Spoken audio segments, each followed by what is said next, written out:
عثمان کی بدتمیزی سارا کے دل پہ نقش ہو جاتی ہے۔ جسے بیٹے کی طرح چاہا وہی عثمان آج مد مقابل آ کے کھڑا ہو چکا ہے کہ اگر اسے پراپرٹی میں سے حصہ اس کا نہ ملا تو وہ کورٹ کچہری میں بھی اپنی بہن کو گھسیٹے گا۔ تینوں بھائیوں کو اب ایسا لگنے لگا ہے کہ سارا ان کی سب سے بڑی دشمن ہے اور اس کی خوشیوں کی قاتل ہے۔ سوائے ہانیہ کے ہر کوئی سارا کے خلاف ہو چکا ہے اور سارا یہاں پہ ہانیہ سے معافی مانگتی ہے اپنے پچھلے رویے پہ اور اسے خوب دعائیں دیتی ہے۔ سارا اپنے سارے ماٹ بیچ دیتی ہے جس سے تینوں بھائی اب آپے سے باہر ہونے لگتے ہیں۔ سارا کے گھر کے حالات اس نہج پہ پہنچ چکے ہیں کہ تینوں بھائی اس کے شدید خلاف ہو چکے ہیں سوائے ہانیہ کے۔ ہانیہ انہیں اب بھی سمجھاتی ہے کہ وہ تمہاری بڑی بہن ہے، اس نے بے حد قربانیاں دی ہیں اور میں اب دیکھنا چاہتی ہوں کہ تم لوگ اس کے ساتھ کیا کر رہے ہو، تم لوگ باز آ جاؤ کہ بعد میں پچھتانا پڑے۔ سارا سوچتی ہے کہ اتنا سب کچھ میں نے اس کے ساتھ کیا لیکن اب بھی اگر میرے ساتھ کھڑی ہے تو وہ اس کی بہت ہی مشکور ہوتی ہے۔ دوسری طرف سارا سارے ماٹ بیچ دیتی ہے اور بھائی اب پوچھتے ہیں کہ اس نے یہ سب کچھ کیوں کیا۔ تبھی سارا کہتی ہے کہ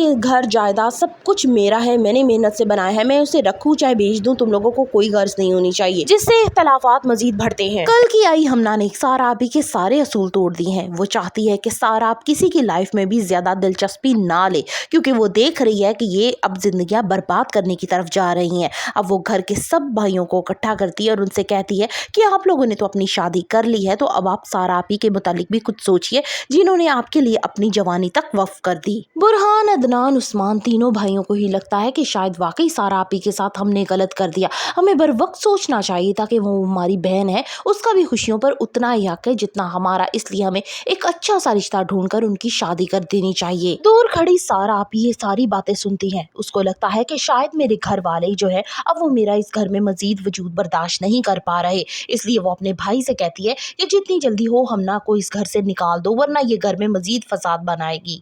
یعنی ہمنا اب سارا کو ٹکر دے رہی ہے۔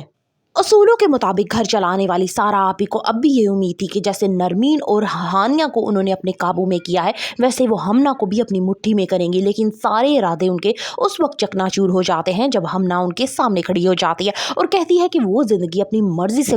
گزارے گی نہ کہ کسی کے اصولوں کے مطابق۔ عثمان ہمنا کا مکمل طور پر ساتھ دیتا ہے کہ وہ اس گھر میں جیسا چاہے جس طرح سے چاہے زندگی گزار سکتی ہے۔ ہانیہ پریگننٹ ہوتی ہے اور گھر کی ساری ذمہ داری سارا آپی جان بوجھ کر ہمنا کے کندھوں پہ رکھ دیتی ہے کہ اسے ڈی گریڈ کیا جائے گا، لیکن ہمنا بڑی ہی چالاک ہوتی ہے، وہ اپنے باپ سے ڈسکس کرتی ہے اور یوں ایک نوکروں کی فوج وہ گھر پہ رکھ لیتی ہے تاکہ ہر کام میں اسے آسانی ہو سکے۔ جب سارا آپی یہ دیکھتی ہیں کہ سہولت کے لیے کام والے گھر پہ آ چکے ہیں تو وہ بہت زیادہ غصہ کرتی ہیں کہ تمہاری وجہ سے ہمارے گھر کے اصول ٹوٹ رہے ہیں، لیکن یہاں پہ ہمنا صاف طور پہ کہتی ہے کہ بس بہت ہو گیا، آپ بڑی ہیں، قابل عزت ہیں، لیکن اس کا یہ مطلب نہیں کہ آپ کسی کی زندگی کو اجیرن کر دیں، لہٰذا میں اپنی مرضی کے مطابق زندگی گزاروں گی۔ دوسری طرف ہمنا بڑی ہی چالاکی کے ساتھ عثمان، عدنان اور برہان کے کان میں یہ بات ڈالتی ہے کہ سارا آپی کی اگر آپ بر وقت شادی کر دیتے تو آج انہیں اتنا اکیلا پن فیل نہ ہوتا، آپ تینوں بھائی تو شادی کر چکے، اپنی زندگی میں سیٹ ہو، سارا آپی کے لیے تو آپ نے کچھ بھی نہیں کیا۔ وہ ان سے کہتی ہے کہ اگر بر وقت ان کی